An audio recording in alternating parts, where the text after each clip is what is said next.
This is Matt. Today I want to teach you what I consider to be the simplest, most effective bang for your buck guitar technical exercise that you can learn immediately, you can use for years to come, and it will keep working for you as you advance and get better. Now, what this exercise is designed to do is to develop the best technical habits possible.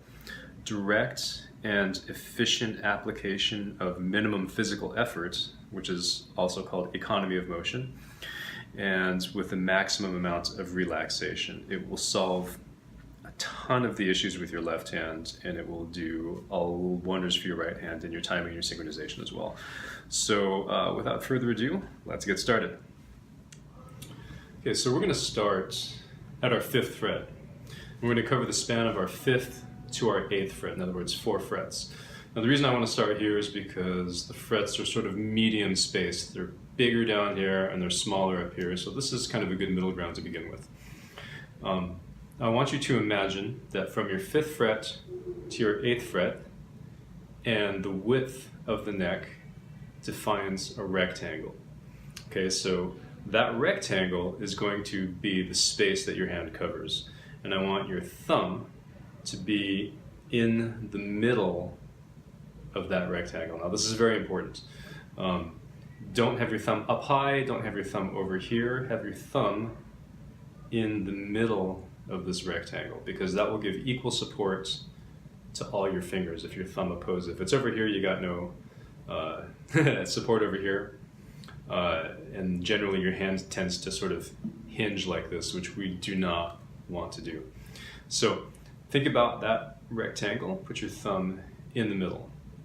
Okay, now basically we're going to start with our 6th string, and we're just going to ascend fret by fret all the way up across all 6 strings and all 4 frets. Now this seems really easy, but there's a really particular specific way we want to do this. First thing, placement of our fingers. If you place your fingers towards the rear of the fret, you hear how that's not very clean. You have to push really hard to make it sound clean. Whereas if you bring it up to the forward part of the fret, right up against the metal piece itself, you get a clean sound with very little pressure. And that's what we want. We want to make this as light and easy as possible, as efficient as possible. So the most efficient way is to get our finger as close to the fret as possible.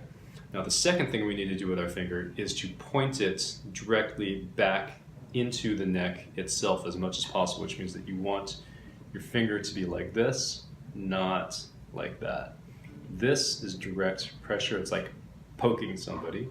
You get more force if you push behind it than if you tap someone like that. So you want to apply all your pressure to the tip of your finger, which means you will use the least amount of effort by pushing that way. So our thumb is in the middle. We're always going to fret up to the forward part of the fret as much as possible, and we're going to push in as perpendicular as possible by curving our fingers backwards towards us. And our thumb being low allows us to do this. So as I do this, I do my next finger, my middle finger, right, once again, as perpendicular, as close to the forward fret as possible, and I do the same thing with the next finger and keep ascending.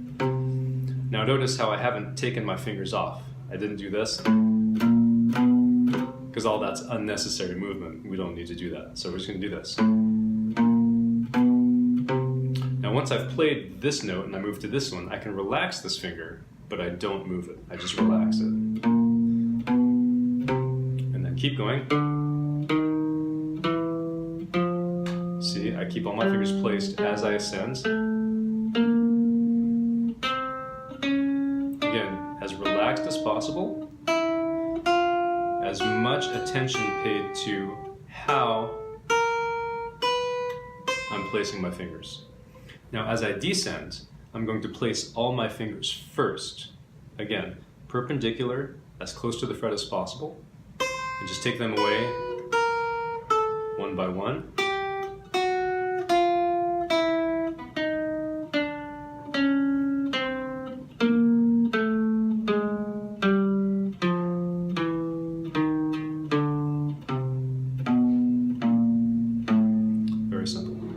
my right hand, I'm going to take my pinky, I'm going to brace, put it on the top of my guitar here so that my hand has a reference point for where it is. I'm never going to look at my right hand. I'm only going to focus at my left hand. My right hand is smart. It knows what to do as long as I let it feel its way through. So I'm going to use all downstrokes right now, just downstrokes to begin with. Gradually, I'm going to increase my tempo as it gets easier.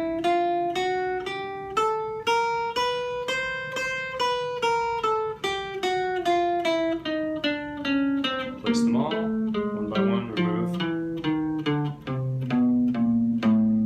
Now go slow enough to give as much attention to detail as possible.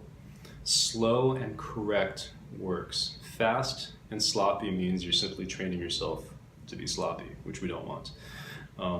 Relax as much as possible. Be hyper attentive to all of the technical aspects of this exercise, and it will become muscle memory, it will become grounded into your technique. Now again, you can go fast like that, but don't do that until you've got some good experience. My basic prescription is every time, especially if you're a beginner, every time you pick up your guitar, just do this exercise with as much attention as you can for, I would say, 2 to 3 minutes.